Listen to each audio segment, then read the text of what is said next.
project cost itself, the base, what the specifications you're looking at, that picture on the first page of the specifications, essentially is what you're talking about. You're talking about $35,000 in construction costs. If you want to totally enclose the stairway and integrate it into the architecture of the building, you're talking about closer to $75,000. All in? Well, not including the architectural fees, those would be separate. So what I'm trying to do here is I'm trying to say that perhaps we would like to explore this, what I would call more artistically and architecturally proper solution, and see if we can't flesh that out and get better pricing for you. Perfect. Very good. So, any questions for Mr. Nowotnik? No, I look forward to seeing this next month. I thought we were going to look into what we would use those rooms for and so forth before we even started to do this, because once again, keeping in mind, Crawford Park is supposed to be for recreation use. Well, for example, the Friends of Crawford Park meet there every month. The Village Singers practice there every Tuesday. That's They every don't have week. to meet upstairs, they can meet downstairs. Well, true, but we also have conflicts. For example, when the Old Timers have their Tuesday 6 times a year, we have a conflict with the Village Singers. We have to toss them out.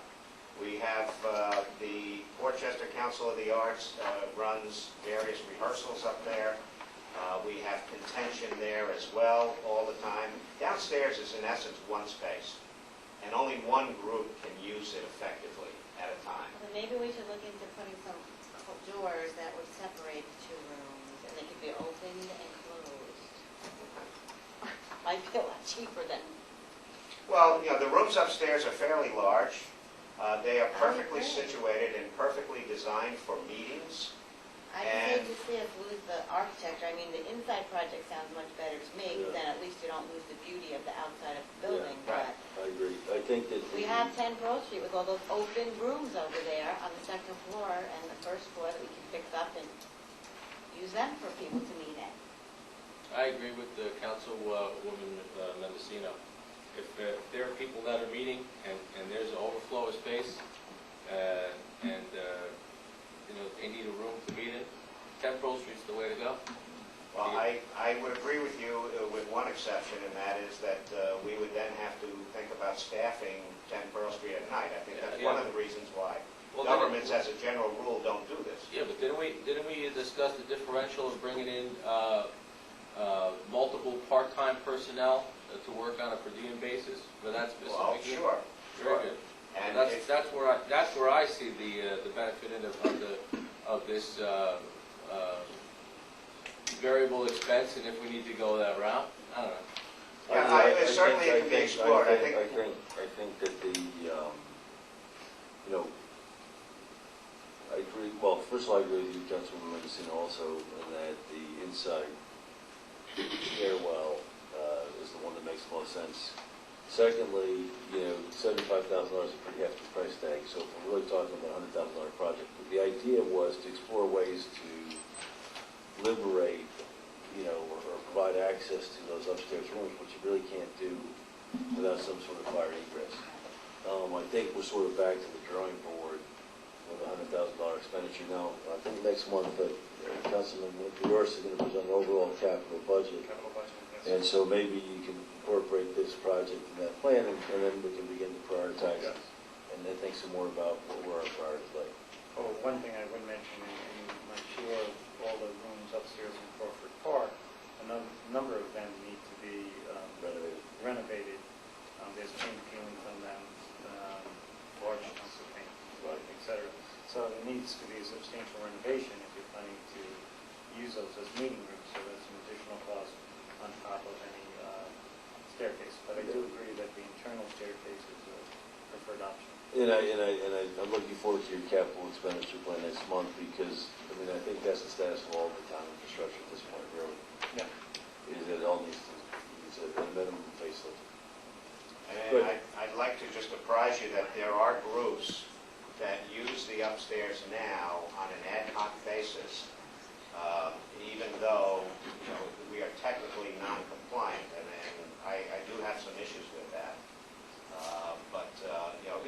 done historically. It's been done for a long time. It's the Council of the Arts does it in terms of when they break out some of their rehearsals. The Village of Rye Brook Day Camp uses it in the summertime for various aspects of their programs. So we do have to address the issue of upstairs use in Crawford Park. Or we have to contain some of those programs either from growing to the point where they need that space, because I think that there's a lingering liability there, and frankly a looming liability is the way I would describe it, in terms of continued use while it's not totally compliant. I thought that the camp only used it for storage of supplies. They do that too. They do have storage up there, but they also have some of their programs there. I spoke to Kyle of the camp, and already he wants to be able to use 2 of those rooms for various aspects of his program. Well, they used to be able to use a little cottage down at the end of the. Well, we have that cottage occupied by a caretaker. You should mention that there is a second staircase in terms of, although it's not necessarily up to code, there is a second means of egress from the upstairs. The whole purpose of a fire egress is that it's not going to fail under fire conditions. So if it's a wooden staircase inside the building, it doesn't meet the code. It's the whole purpose of this, right? No. So if it's not a fire-rated staircase, it's not a fire-rated staircase. Well, it's even worse than that. The second staircase is what they call a butler staircase.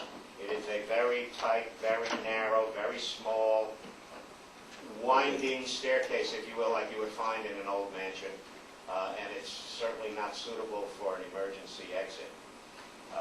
I leave this with the board at the moment. Certainly we will go back to the architects. We will ask them to flesh out the internal option, see if we can't get a better budget number on it, and I'll be back to you next month with perhaps some better information. Wonderful.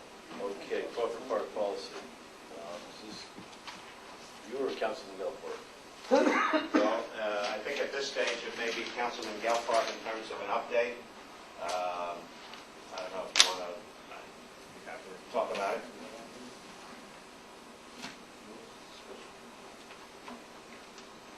About 2 weeks ago, myself and Mr. Arcaro and Mr. Nowotnik met with Mayor Feinstein and Village Manager Bradbury, and we discussed our respective concerns with respect to the use of Crawford Park by village programs and how the village and the town could best work together to enhance the programs being offered and to balance that against the wear and tear on the park. And I'm pleased to report that the 5 of us plan to meet again within the next few days.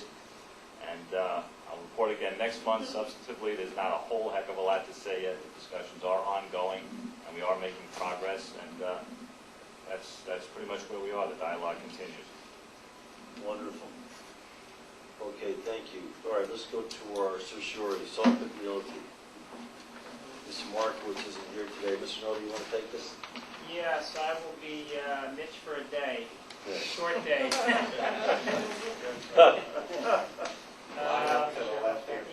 He is at our Board of Assessment Review meeting. So we have Sawpit Realty LLC, 25 South Regent Street. I mean, the resolution is self-explanatory, but to explain, he did say that the I&E data was generally provided, but there were some missing data, and lease copies were provided, which resulted in the reductions. Significant, obviously, that by 2011, it looks like we got it right, and there was no change. So it is, council recommends that it be approved the resolution on the assessment. We get a motion to approve? So moved. Second? Second. Gelfarb? Aye. Mendocino? Aye. Myers? Aye. Villanova? yes. Yes. Okay, on Stielman, we have a resolution F, and this is 2 years. According to him, this is 350 and 354 North Main Street. It's a settlement of 9 years for 2 parcels, which total 18 lawsuits. All values since reval were correct, and they were withdrawn. So all the reval years were withdrawn. So you can see why it's from 2002 to 2004. And he acknowledges that one parcel was overassessed for 2 pre-reval years. So again, we recommend the reduction. So moved. Second? Second. Bellefair? Aye. Mendocino? Aye. Nyworth? Aye. Villalobos? Yes. Harvey? Yes. Okay, on G, this is a singular unit at Bellefair. It's owned by an LLC, that's why it's in front of you and not in a SCAR. And he said sales data, recent sales data indicated it was overassessed by $91,000, and therefore he recommends the reduction. And there'll be no refund on this, or court costs. Can I get a motion to approve? So moved. Second?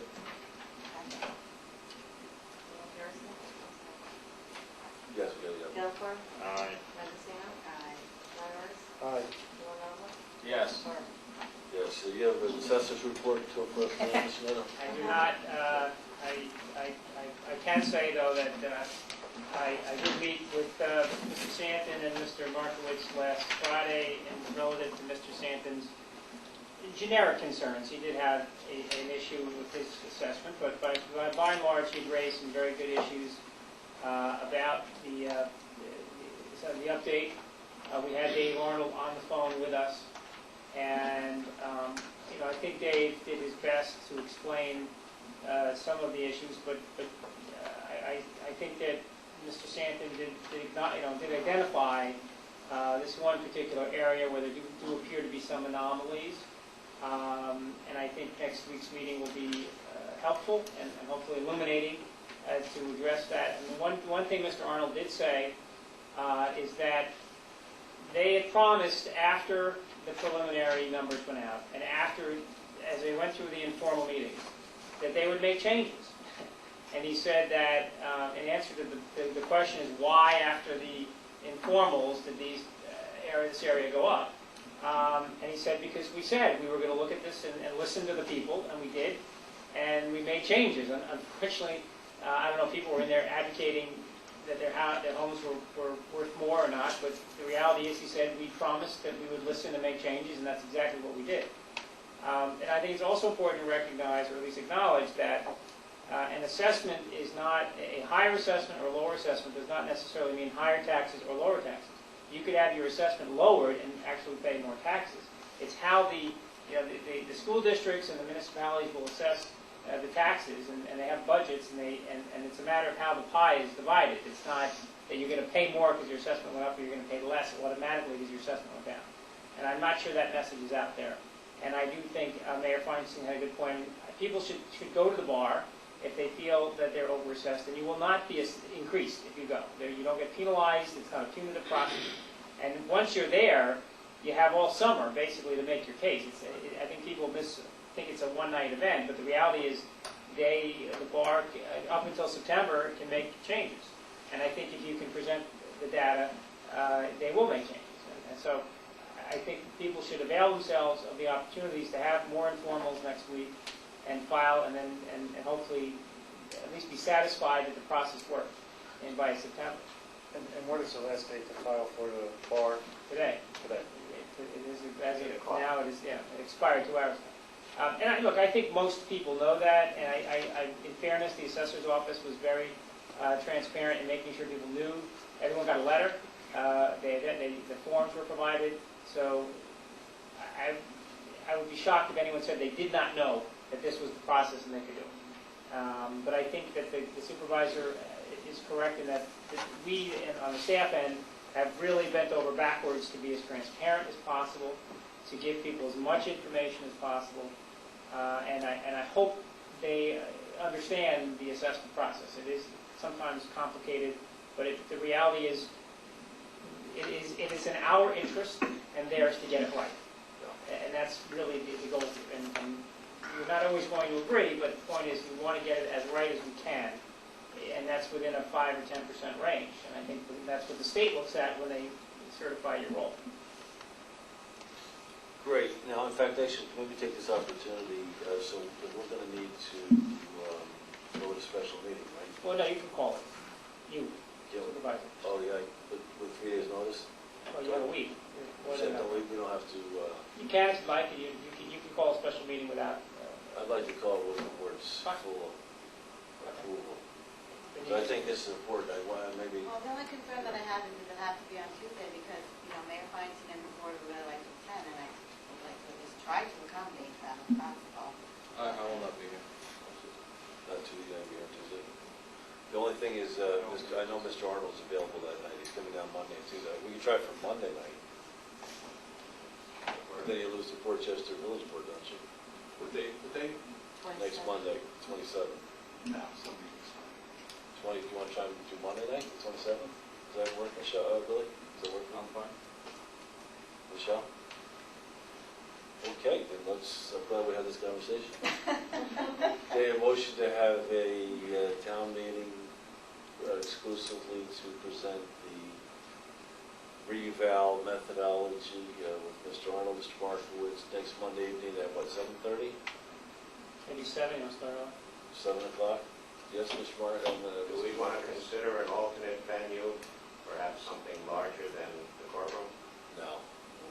Okay. We think we have more than Thought I that? should ask the question. I think we're going to need more than the courtroom? Jesus. I hope not. If there is, then, We're just, 1/3 of 120 is about 40. Okay. Oh, okay. Yeah, I think lots, right. Okay. And that's also in the middle of the informals. I saw that Mitch is trying to get right, but the formal, message out to do Monday and Tuesday Right. informal, so it's in the middle of that, so people exactly. maybe go So we on know Mr. Tuesday. If Arnold they will be miss here. Monday, they come to the meeting Monday night, and they know they can go on Yeah. Tuesday for another informal. Beautiful. So 7:30 7 or 7 o'clock? o'clock. 7 o'clock. Whatever's convenient for the board. Mr. Bellefair, can you get here by 7? If I won't. Why don't we Like say 7:30? 7:30 is better. 7:30. 7:30 this Monday, the 27th. Okay, great. 7:30? Mr. Byrnes. Yes. 7:30. 7:30. 7:30, yeah. I know. We're a little over a month away in July, and the tax receiver is going to mention it also, is that the next in-rent process is going to come up, and there's approximately still about 28 properties that are going to fall into the new category. So we're going to give a full report to the board, and also the numbers before they're presented to the town attorney as of July 31st. How many do we have this year? I'm sure about 50, didn't we? No, 35. 35. Yeah, but it's And then we currently solved them all but one? Yes. Yes, everybody paid except one, and we own that house. And we're selling that, or what are we doing with it? I don't know what we're doing. How many properties do we have now? It depends on how you define properties. Well, how many houses that we can really sell? Did we resolve Locust Avenue? No, Locust Avenue's Okay, been a while. There are 6 that are still. So we have 2 or 3 properties that are available for sale. We have 258 Madison, which is a strip of land. We Okay, have- but 2 or 3 properties, proper. Yes, 2 or 3 properties and only one So house. do we have And a only one strategy? house, Oh, we only have one house? only one house. So how are we, what I are think we? we can do it. I think we can do it in-house. I think there's no reason to hire an auctioneer. So I hire think a- Bishop could be the auctioneer. I think he would be great at it. I think he has the right temperament. No, but are you saying in-house meaning hire a real estate agent just to sell the property? No, I'm saying just auction them off. Just Auction? Down with a representative. Yeah, we just have like we did last year, except last year we hired an auctioneer because we had one house and a couple of properties. The Shore Drive property, actually there's a neighboring owner who would like to buy it, and this was one of the properties that we had in Rend, and We got the fell bar, through. don't we have the bar? I think the bar came back to us. The bar. no, No. bought they bought it back, and They I bought it think, back. I'm not sure if they're current with their taxes, they are. Anyway, all right, Okay, so, Mr. Mecca was so, concerned all right, there so we're was gonna, one would behind. we're gonna organize an auction then? Yeah, we'll organize some method of sale. Yeah. Great, and so in these groups, we got 28. Maybe Mr. Terenzi could be the Right, auctioneer. it's going to be out July 31st. All right, well, Mr. Mackey, yeah, thank you. Honorable Mr. Mackey, you should mostly have to listen. Thanks. I reference to that, we have 28 properties that would be eligible for commencing foreclosure proceedings. And they start, when are they eligible for foreclosure proceedings, as of what date? July, July 1. July 1, we are. We will file it. papers can go anytime after July 1 because they've been in the meetings already. I'll have a resolution for the next meeting in July, usually in August. Yeah. And we give them till the end of the year to redeem, and, We have 8 personal residences. These have all been notified. They've all received letters alerting them to the fact. We have 3 businesses, and we have 17 multi-family, non-owner occupied residences Wow. that are available. So they've all been notified. Wow. Hopefully, we've had 2 people contact us saying they're going to produce the money. Hopefully more will come and they do produce the money before Mr. Noda has to begin and, proceed. But there's quite a few. Okay. And 2 other points, if you would allow my indulgence. Please, First of absolutely. all, it's time for the first half of the village taxes is due in another 9 days or so. Which village? They went down. Portchester's went down, yes. But still due either way. Okay. It's due by next week. If you don't have a mortgage, please look into it, that you don't have to pay a penalty. And then above and beyond that, the phone in the office rings off the hook. The STAR program is not going to be dissolved. There's going to be an adjustment to the STAR program. You read in the paper, you hear about the 2%. I do not have exactly what's going to happen. I hope for the next meeting I'll be able to spell it out. This way anyone who approaches you, you can answer them too. So, okay? Any questions? Thank you so much, Mr. Mecca. Thank you, Mr. Byrnes. Okay, Mr. Noto? yes, Mr. Supervisor, I do have one item I do need a resolution from the board. I'm not sure if the board is aware of this, but those of us involved with the Wright Town Park Commission are aware of the fact that this year, for the first time in 50 years, the city of Rye has decided to assess a portion of the park on which Seaside Johnny sits. This is a radical departure in past city policy, because as you know, this is a municipal facility, it's a public park, and it's parkland, and we have had a concession there for as long as anybody can remember. Now, the city also is assessing Tiki Bar at Playland, which is owned by Westchester County, which is also parkland, which is also municipally owned. We are upset about this. The county is very upset about this, and obviously Seaside Johnny's and the owners of the Tiki Bar, who are one and the same, are also very upset. In order to challenge this, we've had to file a BAR complaint, as we've been hearing about, and we did file one today on behalf of the Wright Town Park Commission, which is the operator of the park, and I also filed one on behalf of the town of Rye, which may actually be the owner of the park. It is a bit of an anomaly because in 1907, when the Park Commission was first created, the legislation stipulated that the communities would take this land, which at the time was in condemnation, and create the park. And then in 1933, the state law was amended that the commission would operate and control the park. The title was vested in the town of Rye.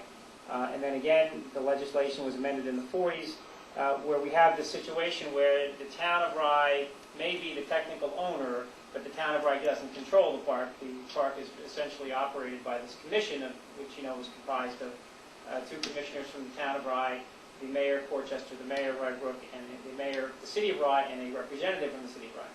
So the city of Rye has 2 votes on the Wright Town Park Commission. So in order just to be, maybe I'm being overly cautious, but I did file both, one on behalf of the commission and one on behalf of the town of Rye. However, our meeting of the town board was after 8 p.m., which was the deadline, so I'm asking you to adopt a resolution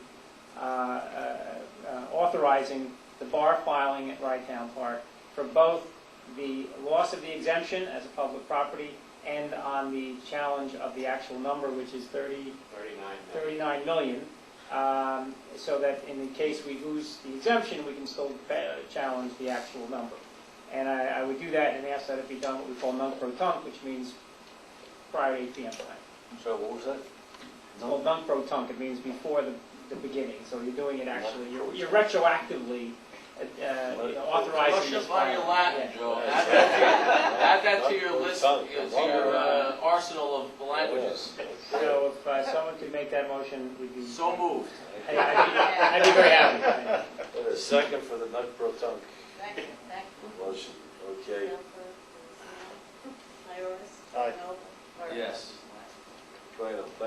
very much, Town Attorney Nardi. Mr. Nardi?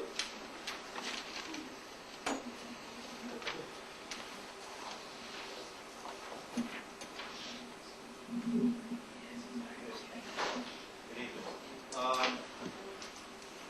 Okay, for the Southbury Avenue Bridge and Guy Creek, this Friday I'll be having a meeting with Brian Smith and with McNamee Construction Corp. to plan a date to start to repair the construction of the bridge. The paperwork's all been filed. We got, they have our 3-week notice in for the Coast Guard, so that's going to be underway. Now, the Southbury Avenue Bridge over Otter Creek, we got got yellow flag from New York State. Evidently, they're having basically the same type of problem, where they're having a breach in the wall. We did have a hole. We put some stone in and some item 4 to close up the hole temporarily. I'm going to be meeting, like I said, I'll be meeting with Brian. Brian's already taken a look because there's no tonnage sign. And about a month ago, I was down at the bridge and we noticed that we had the hole. What does that mean, yellow flags? Yellow flag, they want to repair their, it's one step before the red flag and close it. Jeez. So, A couple quick questions on that. Proximity to the Mamaroneck Beach and Yacht Club, this bridge that was just yellow flag, is this that bridge that's that right bridge. there? Yes, sir. Okay, so this is a bridge that's been in question in the past.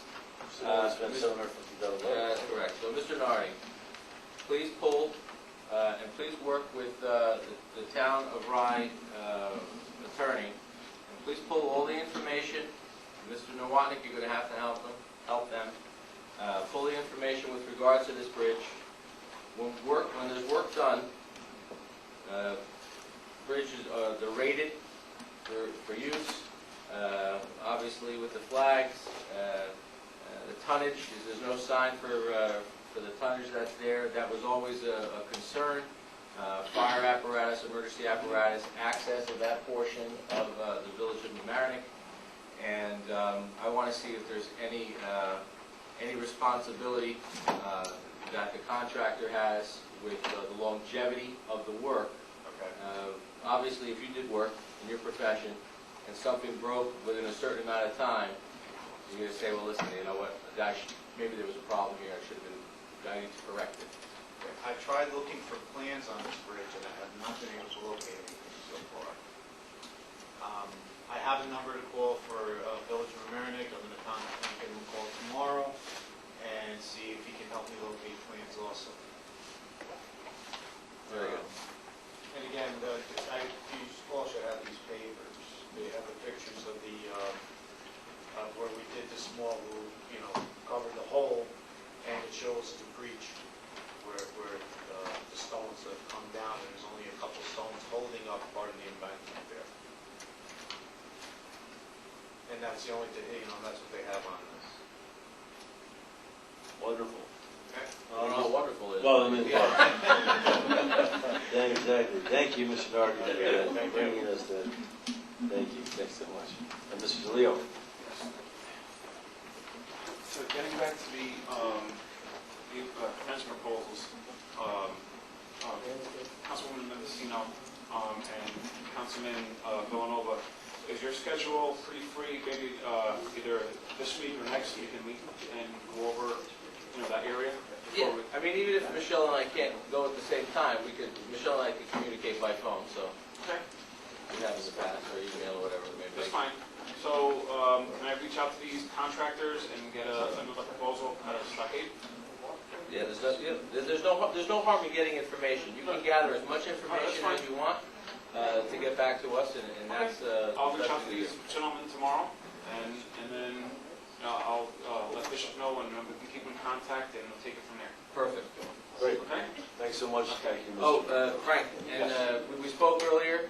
Just want to make sure you're not you're balancing yourself between administrative work and the hands-on work Yes. with the parks. Yes. Okay, so don't lose sight of that. Administration work is important, but your hands-on is equally